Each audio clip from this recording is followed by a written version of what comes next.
more than 13 albums came out January the 27th. Honey by Samia, Small Town Stardust, Gloria by Sam Smith. Hell no. But today I'm going to be sharing about the album that surprised me the most, and that's Furling by Meg Baird. The latest full-length solo album by the California singer-songwriter Meg Baird has just came out. Now, this album is considered to be a pop rock album. I don't know, for some reason, but it's actually more of a psychedelic folk / pop type of record. What we're gonna do now is do a track by track review of every single song of the record and give on my ranking. So let's get to it.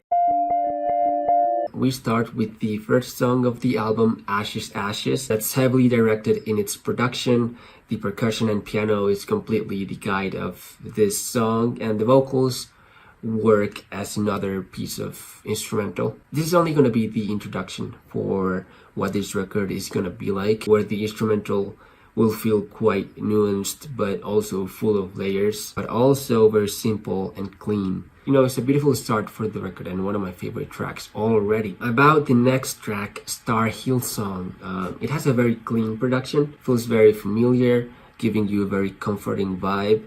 Star Hillsong is one of the singles of this record. We have Ashes Ashes, the first one, we have this one, and we have also Will You Follow Me Home. The singles were very well chosen in my opinion. I feel like Ashes is a very heavily instrumental based type of song. Star Hillsong is more of directed by Meg Baird's like vocals, and Will You Follow Me Home is more into that exciting production and bombastic style, and where the percussion brings like another face to the record. About the next song, Ship Captains, has a very sweet melody, very soothing vocals. It brings you also to this sense of familiarity again, choosing this very common like guitar progression. I feel like I've played this song in my guitar before, out of nowhere in my room, and you could say that's a bad thing, but actually in this case it's the best thing ever, because it makes you feel part of the song. You know, with a simple guitar progression you can do so much, and Meg Baird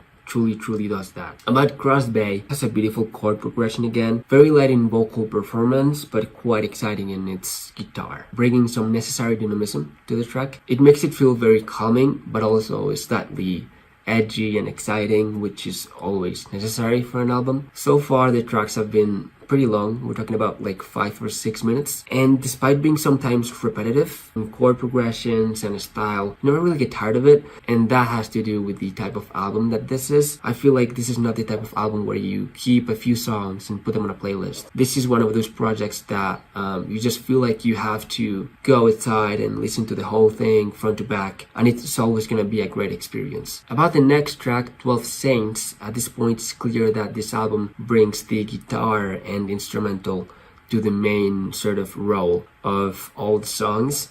It's not vocals with instrumentals, but more of instrumentals with vocals, and sometimes the vocals are used as another instrument. So you could see how this production kind of like carries around through this whole record. It's quite balanced though. I feel like both vocals and instrumentals have like the same volume, but the instrumentals are, you know, have more of a presence and they're layered, and that totally changes the dynamic of the record and the way you listen to the record, and it gives you more of an appreciative feel more than anything else. So far we continue with this very simple, unique guitar with an amazing chord progression where you can easily get lost in.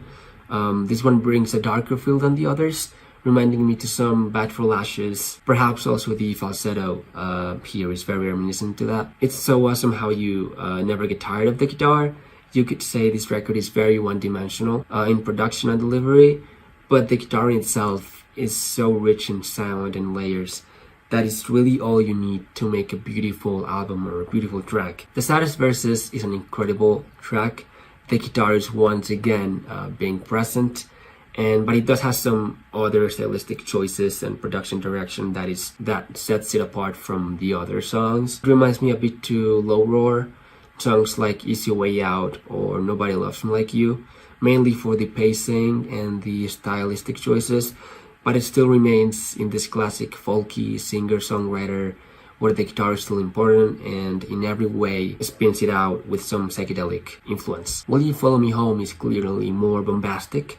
The percussion proves to be the key in this one, It's quite exciting, and you can start noticing why this is one of these singles. It works very well on its own, and I think it captures it slightly dark progressions, light vocals, and clean production like no other track has been able to do it, reminding me to the last Weather Station project that I also referenced on my previous review of Price by Rosie Plain. And talking about that, I feel like Rosie Plain and Meg Baird aren't too far apart stylistically. I feel like they do fit in the same sort of like psychedelic folk genre, and it's awesome because I've been loving those records a lot. Now, with the last track of this album, Wreathing Days or Wreathing Days, I don't know how you pronounce that, starts with a classic piano instrumental, and yeah, Meg Baird definitely chooses the lightest and calmest song for being the closure of the record. It feels oddly comforting with some feel of improvisation. It doesn't mean that it is improvised, but there's something about it that makes you feel like the song is being recorded right on the spot for the first time.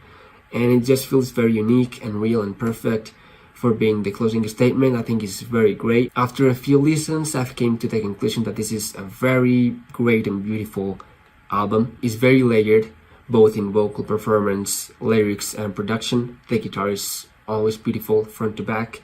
So yeah, it's very special, and I really loved it. For that reason, I'll give this 3.5 out of 5 stars. A lot of albums came out today, not only this one. I encourage you to listen to new music more often, because you never know what you're gonna end up finding. Maybe something you like, maybe something you love. If you like this video, you can subscribe to my channel, maybe leave a like, leave a comment with your own opinion, and I hope we can keep in touch. Bye. Ready for the mosh pit, Shaka Bra.